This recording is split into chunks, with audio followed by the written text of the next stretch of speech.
তো বাড়ির পাশে ইমান আলী আসে না। ইমান আলী বিবি বলতেছে, স্বামী আজ 30টা বছর ধরে তোমার সাথে ঘর সংসার করতেছি, একটা দিনে তো ভালো কাজে যাও না। তো ইমান আলী বলতেছে, চুপ কর পেতনি। বোক আবার পেতনি কয়।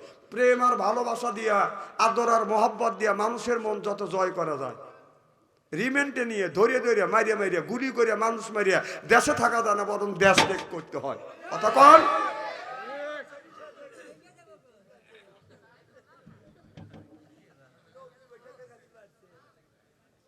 আচ্ছা, এখন ইমান আলীর বউ বুঝাচ্ছে, আমার সোনা, আমার ময়লা, আমার লক্ষ্মী, আমার আত্মা, কৌরি আত্মা। ইমান আলী ঠান্ডা হয়ে গেছে, মানে বিবি স্বামীকে যেটা বলে সান্ত্বনা দেওয়া দরকার দিছে। আমার কথা কি বুঝতেছে? তখন ইমান আলী বলতেছে, বিবি অন্ধকার রাত, তাহলে হারিকেন লাগা দেয়। হারিকেন বোঝেন তো? হারিকেন লাগা দিছে। ইমান আলী কোরআনের মাহফিলে যা দেখে যে আল্লাহ, এত লোক, বাংলাদেশে এমনও মাহফিল হয় বসা তো দূরের কথা, দাঁড়ানোরও জায়গা পাওয়া যায় না।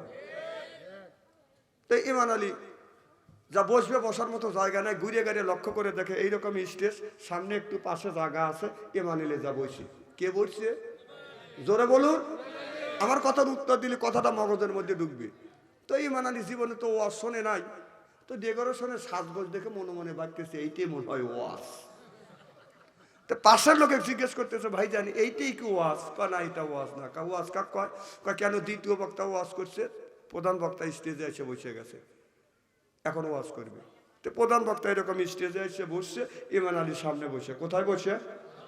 তো হাজার হাজার মানুষ দেখে বক্তার আত্মা ভরে গেছে।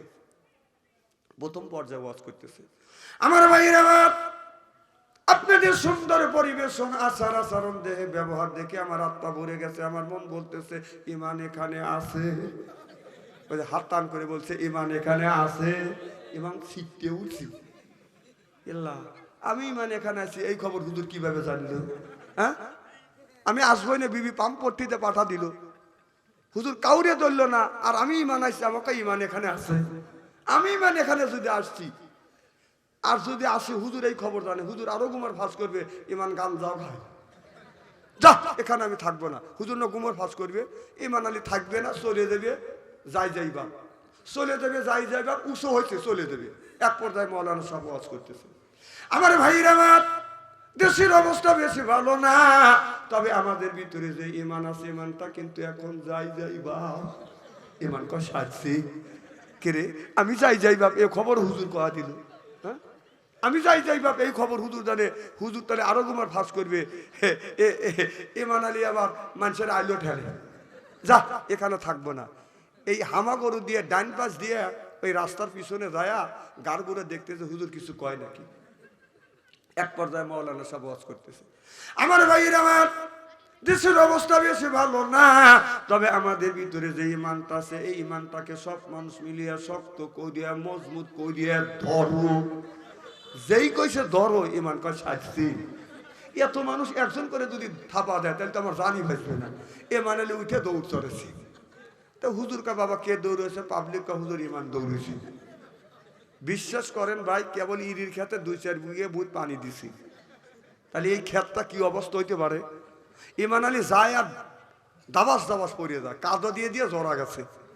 তো ইমান আলীর বিবি ইমান আলীকে কোরআনের মাহফিলে পাঠা দিতে পেরে ঈশান নামাজ পড়িয়া বিবি হাত তুলে দোয়া করতেছে, মাওলানা আমার স্বামী কোরআন বোঝে না, হাদিস বোঝে না, আল্লাহ আমি আমার স্বামীকে কোরআনের মাহফিলে পাঠা দিতে পেরে আমি আমার জীবন ধন্য মনে করতে পেরেছি। আল্লাহ তোমার কাছে দরখাস্ত করি, আল্লাহ তুমি আমার স্বামী ইমান আলীকে হেদায়েত নসিব করিও। এই বলে বলে বিবি দোয়া করতেছে। ইমান আলী যা পিছনে দাঁড়াচ্ছে, হেদায়েত শুধুই একবার হাত দিয়ে বসে, একবার পাও দিয়ে মারে। ইমান আলীর বিবি কয়, কত মানুষ কোরআনের মাহফিল থেকে হেদায়েত প্রাপ্ত আসে, আর তুমি পাগলামি শুরু করলে। পাগলামি দেখলি কি? তুই যে পাম্প পট্টিতে পাঠা দিলি, টাকা দেখ তোর ইমানের অবস্থা। হুজুর যখন বললে যে সব মানুষ মিলিয়ে শক্ত করিয়া মজবুত করে দৌড়, আমি যদি দৌড় না দিতাম তোর ইমানের 12টা বাজা থাকতো। কত কর? আমাদের ভিতরে যে ইমান আছে, ইমানের 12টা বাজে গেছে। চেহারা দেখলে মনে হয় চৌদ্দ আসমান থেকে গোসল করে আসছে, দাড়ি দেখলে মনে হয় জিবরাইলের মায়েরা, এরপরে আপনার জুব্বা দেখলে মনে হয় আপনার মিকাইলের খালু, ওর কাজকর্ম দেখলে ইবলিস লজ্জা পায়। কথা কন। এইরকম মানুষ বাজান আছে না বাজান? নাই বাজান। ওর কাজ কর আচার আচরণ দেখে বাজান ইবলিশ পর্যন্ত লজ্জা পায়, টুপি মাথা দিয়ে যায়, জুব্বা গায়ে দিয়ে যায়, দাড়ি দেখলে মনে হয় আজরাইলের বাইরা ছাড়া আর কেউ হইতে পারবে না, এমন এমন কাজ করে। ওর কাজকর্ম দেখলে বাজান ইবলিশ বাজান ঘৃণা করে, এমন কাজ করে বাজান ইবলিশ ওই রাস্তা দিয়ে বাজান যায় না। কারণ ইবলিশ জানে হযরত ওমর রাদিয়াল্লাহু তাআলা আনহু রাস্তা দিয়ে যদি হাইটে যাইতেন 40 দিন পর্যন্ত বাজান শয়তান ওই রাস্তায় দিয়ে যাইতো না। সুবহানাল্লাহ বললেন না? আর আমাদের দেশের ওমর ফারুক যদি রাস্তা দিয়ে যায় ইবলিশ বাজান লজ্জা পায়, কারণ ও জানে ও ফজর পড়ে নাই, আসর পড়ে নাই, মাগরিব পড়ে নাই, ইশা পড়ে নাই, 5 ওয়াক্ত সালাত কায়েম করে নাই, নামাজ পড়ে নাই। কারণ ওই রাস্তা দিয়ে গেলে ওর উপরে যদি আল্লাহর গজব পড়ে, আমু গজবে পড়ে মরবো। এই জন্য ইবলিশ ওকে দেখে বাদাম ভয় পায়। চিল্লে এখন ঠিক কিনে এখন তো ঠিক করে দিয়েছেন, আজান দিলে তো আপনারাই তো মসজিদে যান না।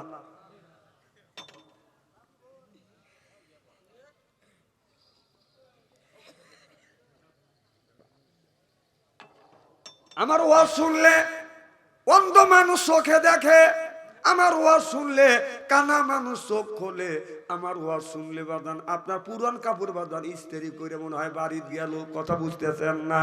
আমি এমন একটা ওয়াজ আজ আপনাদের সামনে উপস্থাপন করব বাদান, আপনার ল্যাংড়া মানুষ হাইটে বাদান বাড়ি যাবে। আমার ওয়াজ শুনলে পুরানা কাপড় মনে হয় ইস্ত্রি করে বাড়ির বাসা নিয়ে যাচ্ছি। কথা বুঝতেছেন না? আল্লাহ যদি বাসা রাখে এই ধরনের কথা যেন আমার জবান থেকে বের করে দেয়। যখন আমি নারায়ে তাকবীর, আল কোরআনের আলো, ও টেলিভিশনের আলো, হ্যাঁ বন্ধ তো করতেছেন, আরো চলতেছে। আমার ভাইরা, আমার নবী আখিরি জামানার পয়গম্বর মুহাম্মদুর রাসূলুল্লাহ সাল্লাল্লাহু আলাইহি ওয়াসাল্লাম আমার নবী বাদান কলেমার দাওয়াত দিনে লা ইলাহা ইল্লাল্লাহ। আবু জাহেল বাদান আপনার এটা গ্রহণ করে নাই। ওই সময় বাদান একজন বাদান বড় একটা নেতা ছিলেন, তার ভয়ে বাদান মানুষ কাঁদতো, বাদান ভয়ে মানুষ বাদান থরথর করে কাঁদতো। এই ধরনের নেতা আমাদের বাংলাদেশে একটা ছিল, নাম হলো ওবায়দুল কাদের। খালি বলছে খেলা হবে, খেলা হবে। যখন পাবলিক দেখছে খালি খেলবেরই চায়, পাবলিক তো সহজে তারা 16 বছর ধরে কইছে খেলা হবে, খেলা হবে। সব পাবলিক যখন পরামর্শ করেছে ও যখন খেলবে তাহলে খেলি, যখন মাঠে প্লেয়ারটা খারাপ হয়েছে, পাবলিক যখন খেলার জন্য রেডি হয়েছে, দেশে প্লেয়ার মাঠে নেই, প্যান দিয়ে দৌড়েছে।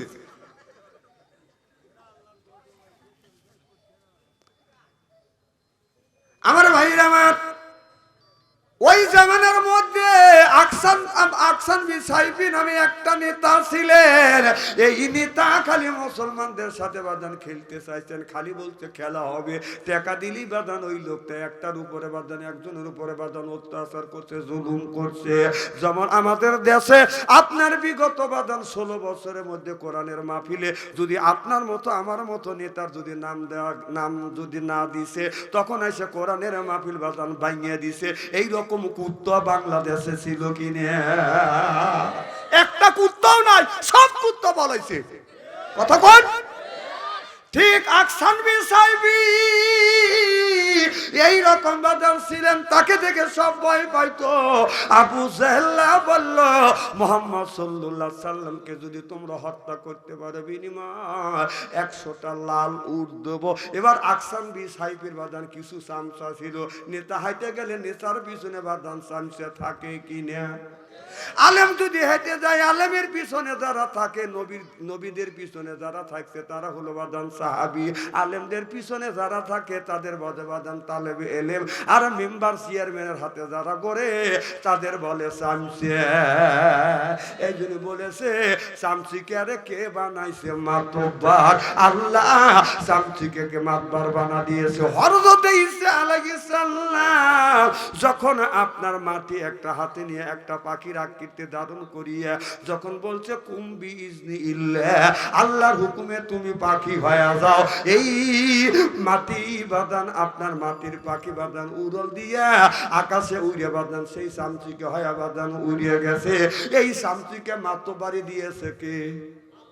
আরো জোরে। আমার ভাইরা আমার এই ধরনের সামচে আছে না নাই? এই যে গুন্ডি যখন উড়ে বের ওঠেন, গুড্ডি বোঝেন না? দেড়োস না দেব পুষ্কর কথা কয় না রে, গুড্ডি যখন উড়ান অনেক দূর যখন ওঠে ওই চামচে এসে রশি কেটে দেয়। কথা কন। মেম্বার চেয়ারম্যান থাকে, তার পিছনে কিছু চামচে আছে। মেম্বার কয়, চেয়ারম্যান কয় এই কাম করি, চামচে কয় না এই কাম করা দেবে না, একবারে ভাঙিয়ে দেওয়া। মুখে খারাপ লাগতেছে তাই না? আমার ভাইরা আমার কোরআন হাদিস ইতিহাস বর্তমান প্রেক্ষাপট মিলে কথা বলি। এবার আকসান বি সাইফি কয়েকটা নেতা পাঠাইলেন যাইয়া মুহাম্মদ সাল্লাল্লাহু আলাইহি সাল্লামকে আমার কাছে ধরিয়ে আনো, আর যদি তোমরা ধরিয়ে যদি না আনতে পারো সে কোন কথাটা বলে ওইটা লিখিত করি আমার কাছে নিয়ে আসবে। এবার কয়েকজন চামচা এসে বলতেছে মুহাম্মদ সাল্লাল্লাহু আলাইহি সাল্লাম আমাদের আকসান বি সাইফি নেতা সাহেব ডাকছে, আমাদের সাথে তোমার যাইতে হবে। আমার নবী বলল আমি কেন তাকে সারা দিব, আমি কেন তার কাছে যাব, সেই আমার কাছে আসুক। সুবহানাল্লাহ বললেন না? আমার কিছু চামচা মনে মনে চিন্তা করলেন তাহলে তোমাকে জোর করে উঠা নিয়ে যাব। আমার নবী বলে উঠা যদি নিতে চাও তোমরা আমার কাছে আইসো। যখন ওই চামচেরা বাদান নবীর দিকে বাদান তাকাইছে, এমন একটা বিকট আকার বাদান ধারণ করছে, পেশাব করে ভালাইছে। সুবহানাল্লাহ বললেন না? আমার নবী ডাকে আমাকে না তোমার নেতার কাছে ধরিয়ে নিয়ে যাইবে। কয় না আর ধরিয়ে নিবে চাই না, মুইতে ভালাইছে। এই তো ফেরেশতারা ভাই বুঝছে। সুবহানাল্লাহ। আল্লাহ রহমতের ফেরেশতা সবসময় নবীর পাহারাদার থাকে। সুবহানাল্লাহ কর। ফেরেশতারা কার গোলাম? জোরকান কার গোলাম?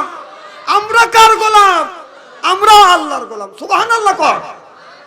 এবার ডেকে বলে ইয়া রাসূলুল্লাহ আপনি কিসের জন্য দুনিয়ার বুকে আসছেন, কিসের প্রচার করেন আপনি বলেন। আল্লাহর নবী বললেন, আল্লাহর নবীর কাছে যখন এই কথা বললেন আল্লাহর নবী বললেন আল্লাহর নবী বললেন তা আমারু নবিল মারুফি ওয়া তানহাউনা আনিল মুনকার। আল্লাহর নবী বললেন সৎ কাজের আদেশের জন্য অসৎ কাজের নিষেধের জন্য আমি আসি। এইটা বাদান লিখিত করে দিলেন, আপনি লিখিত করে দেন। আল্লাহর নবী যখন বাদান লিখে দিলেন আকসান বি সাইফি দেখে আপনার তিনি আরবি বুঝতেন, তিনি বুঝে পড়ে দেখে যে এই মানুষটার কাছে পাঠাইছি ধরার জন্য, তিনি দুনিয়ার বুকে আসছে।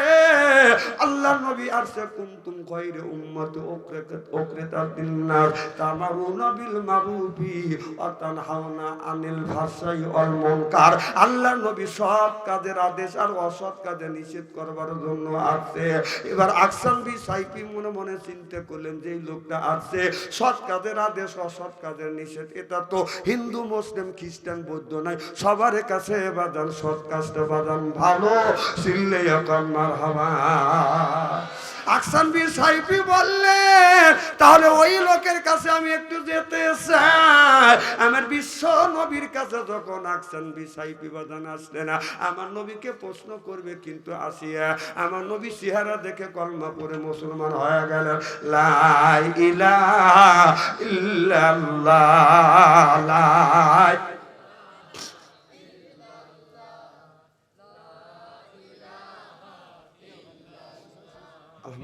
খুব ধীরে কর, পাশে কিন্তু মা বোনেরা আছে, শুনলে কিন্তু গুণ হবে।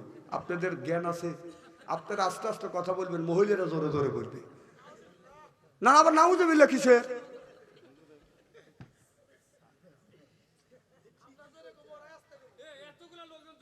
না না জোরে হ্যাঁ করা লাগবে কিসের লেগে? একজন হাতে জরগা বাধা দেন, দেন কি কর ঠেকাই রাখা যাবেন না।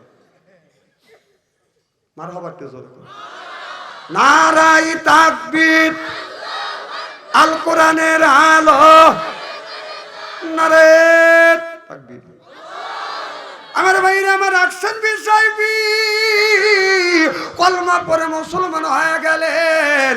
আল্লাহর নবী বলেন আকসান তুমি আমার কাছে যে কলমা পরে মুসলমান হয়ে গেল, কিন্তু তোমার তুমি যখন ঈমান আনলা প্রথম তোমার নৈতিক দায়িত্ব হলো নামাজ পড়তে হবে। সুবহানাল্লাহ বললেন না? আল্লাহ কোরআন কারীমের মধ্যে 80 থেকে 82 জায়গা বললেন ওয়া আকিমুস সালাহ, নামাজ কায়েম করো, অতু যাকাত যাকাত আদায় করো, কুতিবা আলাইকুমুস সিয়াম, রমজান মাস আসতে বাদান রোজা রাখো। এ কথা কার? নামাজের কথা আল্লাহ। সালাতের কথা আল্লাহ ৮০ থেকে ৮২ জায়গা বললেন, ওয়া আকিমুস সালাত, নামাজ কায়েম করো, অতু যাকাত, যাকাত আদায় করো, কুতিবা আলাইকুমুস সিয়াম, রমজান মাস আসছে রোজা রাখো। আল্লাহ সালাতের কথা, নামাজের কথা ৮২ জায়গা বললেন। কোন জ্ঞানে আপনি নামাজ ছেড়ে দিয়ে মাথায় রাখছেন বড় বড় চুল, এরপরে মাঝে মধ্যে করো ভুল, হাতে হলো বালা, পরনে হাতে হলো বালা, গলায় হলো পুতির মালা, পরনে হলো বাদান পাটের শালা। আমি হিসাব করে দেখলাম ওই লোকটা ওর দিলেন শয়তানের শালা।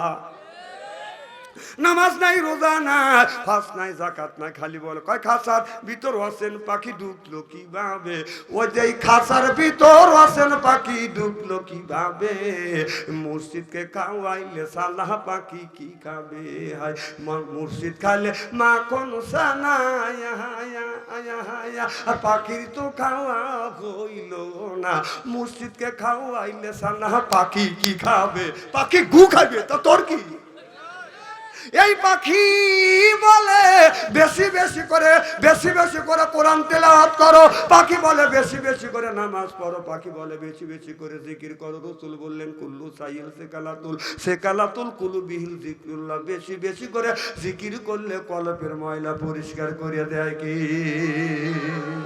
আমার ভাইরা আমার, এই কাপড়ে যদি ময়লা পরে বাদান সাবান সোডা দিলে বাদান ময়লা পরিষ্কার হয়, আর কলবে যদি ময়লা পরে এই ময়লা কি দিয়া পরিষ্কার করবে? ও মনে বাবলা পাতা দাগ লেগেছে, তুইলে কি যায় সাবানে সাবানে, ও যে মনের ময়লা মুজবে কেমনে, খাজো তো যায় না রে দুলে, স্বভাব যায় না রে মোলে, শিকার গন্ধ যাইবে কি ভাই, সুসর গন্ধ যাইবে কি ভাই, গোলাপ জল দিলে মোলের ময়লা মুজবে কেমনে? নবী বললেন কুল্লা সাইল সেকালাতুল কুলুবিহিল যিকরুল্লাহ, বেশি বেশি করে জিকির করো, কলবের ময়লা আল্লাহ পরিষ্কার করে দেয়। চিল্লে এখন আল্লাহু আকবার। এই যদি বেশি বেশি করে জিকির করবেন, বেশি বেশি করে কোরআন তেলাওয়াত করবেন, আল্লাহ কোরআন সম্পর্কে বলেছে ইন্না নাহনু নাযালনা যিকরা, আপনার কোরআন তেলাওয়াতটা করাওটা বাদান আপনার জিকির। সুবহানাল্লাহ বললেন না? আপনার মুফাসসির কিরামরা বলেছে এই কোরআন, আল্লাহ বলেছে কোরআন নাযিল করছি আমি, কোরআনটা আমি সংরক্ষিত করব আমি। আর আপনার ওইটার অর্থ শুধু একটা না, কোরআন আপনার আল্লাহ নাযিল করছে, আল্লাহ হেফাজত করবে। আপনার বেশি বেশি করে কোরআন পড়াও, এটাও বাদান একটা জিকির করা হয়েছে। সুবহানাল্লাহ বললেন না? আল্লাহ বললেন ইজা নুদিয়াতিস সালাহ, আযান শুনলে মসজিদে যাও। সুবহানাল্লাহ কোন? কার কথা? আল্লাহ বললেন ইজা নুদিয়াতিস সালাহ, আযান শুনলে মসজিদের দিকে অ্যাডভান্স হও। আযানের আগে না আযানের পরে? কথা কয় না। না না, আল্লাহ বলতে ইজা নুদিয়াতিস সালাহ, আযান শুনলে মসজিদের দিকে অগ্রসর হও। সুবহানাল্লাহ কর। তাহলে আযানের আগে মসজিদে যাইতে বলছে না আযানের পরে যেতে বলছে? আযানের পরে যেতে বলছে। তাহলে আযান হবে একটায়, আর আযান হবে একটায়, জামাত হবে 1:30টায়। তুমি 12:30টার সময় মসজিদে যায়া ফ্যান লাগবে একটা, 2টা ফ্যান দিলে এই ফ্যানের বিল কি তোর বাপ দিবে? কথা কয় না, কথা কয় না। তা আল্লাহ বললে ইজা নুদিয়াতিস সালাহ, নামাজ আযান হলে মসজিদের দিকে অ্যাডভান্স হও। আযান হবে একটায়, জামাত হবে 1:30টায়। তুমি 12:30টা যায়া আপনার ফ্যান লাগবে একটা, 2টা ফ্যান দিলে এই ফ্যানের বিল কি তোর বাপ দিবে রে?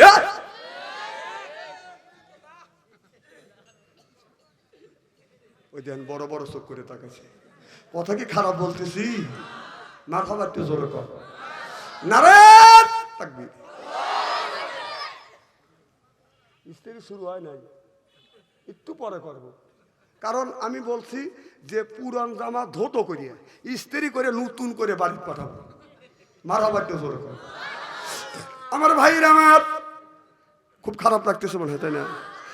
ভালো করে লক্ষ্য করে শুনুন। আল্লাহ তাহলে কোরআনের মধ্যে বললেন ওয়াকিমুস সালাহ, নামাজ কায়েম করো, অতু যাকাত, যাকাত আদায় করো, কুতিবা আলাইকুমুস সিয়াম, রমজান মাস আসতে রোজা রাখো। তাহলে আপনার নামাজও আমরা আদায় করি না বাদান, যাকাত থাকলে টাকা থাকলে বাদান যাকাত দিতে চাই না। যদি বা যাকাত দেই, আমার যাকাতের টাকা হবে বাদান 1 কোটি। আমি 1 লাখ টাকার লুঙ্গি কিনিয়া মাইকিন করে মানুষকে দেখায়, দেখো আমি কি ধরনের যাকাত দিই। এটা হলো যাকাত দেওয়া নামে বাদান তামাশা করা হয়। কথা কন না কে? এরপরে আল্লাহ বললেন ইয়া আইয়ুহাল্লাযিনা আমানু, ওহে যারা ঈমান আনছো। এখানে বলতেছে ইয়া আইয়ুহাল্লাযিনা আমানু, ও ঈমানদারেরা। আল্লাহ কিন্তু আপনাকে ঈমানদার বলতে ডাকতেছে। যখন আপনি বলছেন, আপনি যখন পড়েছেন লা ইলাহা ইল্লাল্লাহ, তখন আপনি কিন্তু মুসলমান হয়ে গেছেন। মুসলমানের খাতায় যখন আপনার নাম পড়ে গেছে, আল্লাহ মোহাব্বত করে ডাকতেছে ইয়া আইয়ুহাল্লাযিনা আমানু, ও যারা তোমরা ঈমান আনছো।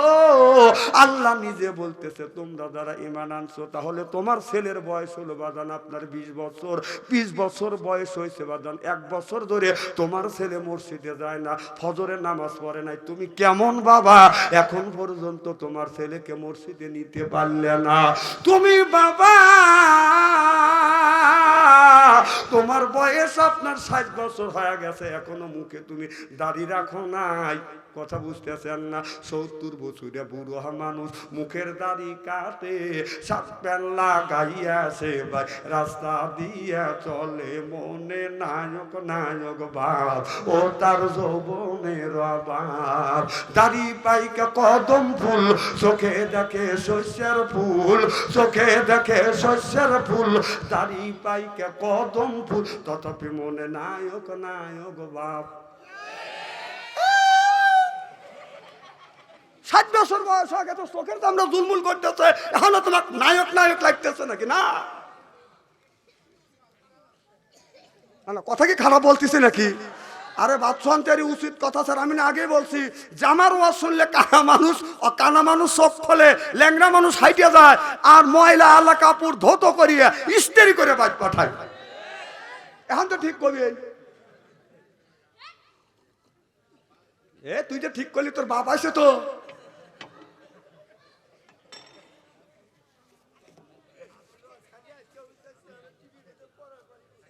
আজকে শোনেন, সরাসরি দেখেন, খালি ইস্ত্রি করা দেখছেন হলো মোবাইলের মধ্যে, সরাসরি কিভাবে ইস্ত্রি করা লাগে তাই দেখে।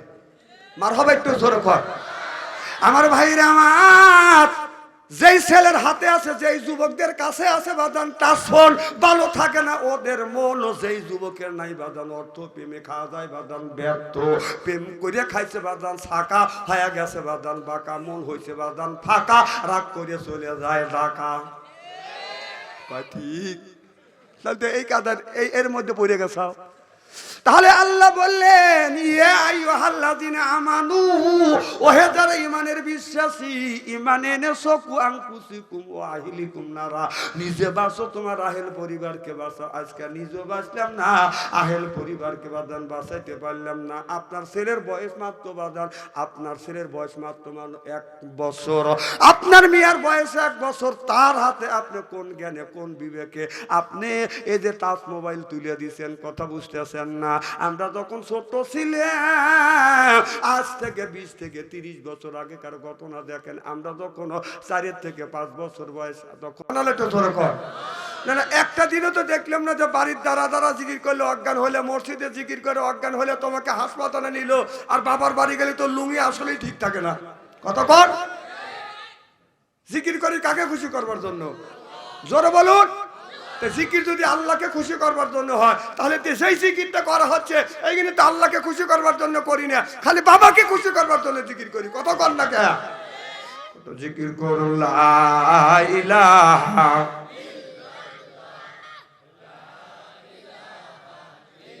এই কলে মার বান্ধবেলা, আকাশে লাগবে মরণ বেলা। এই কলে মার রৌশনীতে কবর হবে তোমার উজালা। লা ইলাহা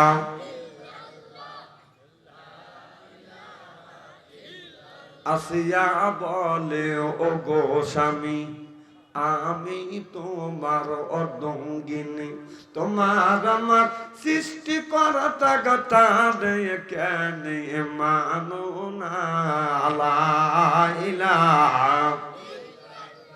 ছোট করে একটা দিয়েন তো, লা ইলাহা ইল্লাল্লাহু মুহাম্মাদুর রাসূলুল্লাহ সাল্লাল্লাহু আলাইহি ওয়াসাল্লাম। উপস্থিত আজকের জলসার সম্মানিত সভাপতি সাহেব, দিদারে ওলামায়ে কিরাম, সর্বকালীন সর্বযুগের শ্রেষ্ঠ সন্তানের হযরত ওলামায়ে কিরাম, যাদের দ্বারা ইসলাম প্রতিষ্ঠিত হয়েছে, এখনো আছে, ভবিষ্যতেও আলেম সহ দিনদার পরহেজগার আল্লাহওয়ালা ভাইরা, পর্দার অন্তর আড়ালে মাহফিল শুনবার জন্য পর্দা করে বসে আছেন আমার পর্দা নিশে মাতার মুকুট মা ও বোনেরা, আমার ছোট্ট চেনহের ছোট্ট ভাইরা, সমবয়সী চেনহের সমবয়সী বন্ধু, আমার মুরব্বী বাবাজিরা, সকলের উপরে রইল আমার আন্তরিক অভিনন্দন। সর্বপ্রথম সেই মহান আল্লাহ তাআলা লক্ষ কোটি শুকর এবং প্রশংসিত, যিনি আপনাকে আমাকে মনোনীত করে তাফসীরুল কোরআন মাহফিলের মধ্যে আসা এবং বসার সুযোগ করে দিয়েছেন। তাতে আপনারা খুশি না বেজার? জোরে বলুন জি না। আচ্ছা, যারা এখনো আসতে পারেন নাই, ওনারা খুশি না বেজার? জোরে বলুন, জোরে বলুন জি না। ওরাও খুশি, ওরাও বলতেছে যারা কোরআনের মাহফিলের মধ্যে গেছে ওরাই ধরছে, ও ঘুম পাড়তেছে অথবা বাইরে বিল্ডিং মারছে ওই দিচ্ছে। আমি বলি তোর বাপ দাদা 14 গোষ্ঠী কোনোদিন ঘুম পারে নাই আর বিল্ডিং মারে নাই। বিল্ডিং মার, আল্লাহ তোকে বিল্ডিং মারবে। কোরআনের একটা হক আছে, মাহফিলের একটা হক আছে, এলাকাবাসীর একটা হক আছে, আলেম ওলামার হক আছে, বিদেশি মেহমানের হক আছে। হক তুমি নষ্ট করেছো, তার জন্য আল্লাহর কাছে জবাবদিহিতা করতে হবে। চিল্লে বলো ঠিক কিনা? ওদের সাথে আল্লাহ লক্ষ লক্ষ কোটি কোটি গুণ দয়া করে মায়া করে কোরআনের মাহফিল বেহেশতের বাগানের মধ্যে আসা এবং বসার সুযোগ করে দিয়েছেন। সকলেই সমস্বরে উচ্চ কণ্ঠে বলুন আলহামদুলিল্লাহ। মানবতা মুক্তিদূত আখিরি নবী এমন একজন নবীর উম্মত করে পাঠাইছেন। এই নবী উম্মতের ব্যাপারে হা বলে হালাল হতো, না বললে হারাম হতো, পা ফেললে আরশে আজিমে যাইতো। সুবহানাল্লাহ তো জোরে কর। সেই নবীর উম্মত, আমার নবীর উম্মতকে যদি আল্লাহ দোজখে দেয়, নবী আপনার শাহাদত আঙ্গুল ইশারা করে বলবে, আল্লাহ যেই উম্মতকে, যে মানুষটাকে জাহান্নামে পাঠাইছো, ওই মানুষটা হলো আমার দলের লোক। সুবহানাল্লাহ তো জোরে কর। দুনিয়ায় যতগুলো নবী রাসূল আসছে, তার উম্মতকে যদি দোজখে দেয়, সেই আপনার শাহাদত আঙ্গুল ইশারা করে আল্লাহকে বলে জাহান্নামের হাত থেকে ফিরাইতে পারবে না। একজন মাত্র নবী ফিরাইতে পারবে। আল্লাহর নবী শাহাদত আঙ্গুল ইশারা করে বলবে, ইয়া আল্লাহ, তোমার যেই বান্দাকে জাহান্নামে দিয়েছো, তোমার ওই বান্দা হচ্ছে আমার দলের লোক, আমার দলের কর্মী। আল্লাহ বলবে, ফেরেশতা দাঁড়াও, আমার যেই বান্দাকে জাহান্নামে নিয়ে যাচ্ছ, ওই বান্দা হচ্ছে আমার বন্ধুর দলের লোক, আমার বন্ধুর দলের কর্মী। আমি আল্লাহ আমার অর্ডার ক্যান্সেল করে পুরো অর্ডার দিলাম, জাহান্নামে নয়, জান্নাত পর্যন্ত পৌঁছে দাও। সুবহানাল্লাহ। সেই নবীর দল করার জন্য কারা কারা রাজি, তারাই শুধু দুই হাত টান টান করে দেখান।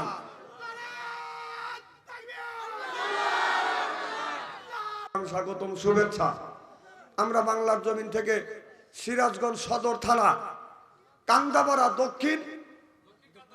দক্ষিণ পাড়া যুব সমাজ কর্তৃক আয়োজিত তাফসীরুল কোরআন মাহফিলে বসে নবীর প্রতি জানাতে চাই লক্ষ কোটি দুরূদ ও সালাম। সকলেই পড়ুন সাল্লাল্লাহু আলাইহি ওয়াসাল্লাম। সর্বপ্রথম জানতে চাই আমার ভাইয়ের, আপনারা সকলেই ভালো আছেন?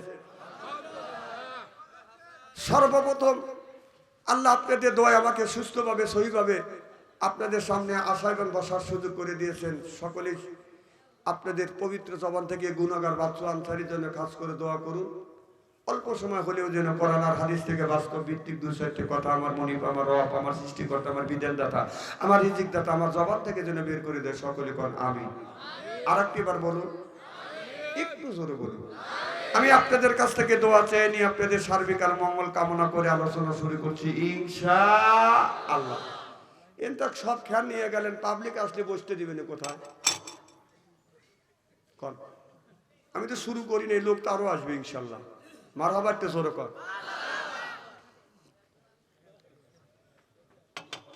এদিক তাকান, চেহারা কি একবারে খারাপ? তেনা খালি পিছ পেলে তাকাচ্ছেন। চেহারা দেখলেন কি? শোনেন, আলেম ওলামা যদি কালো হয়, তার চেহারার দিকে চা থাকলে সগীরে গুনাহ মাফ হওয়া যায়। জোরে কর। আর যদি একটা মহিলার দিকে তাকান, কি পরিমাণ নিয়ে কি হবে?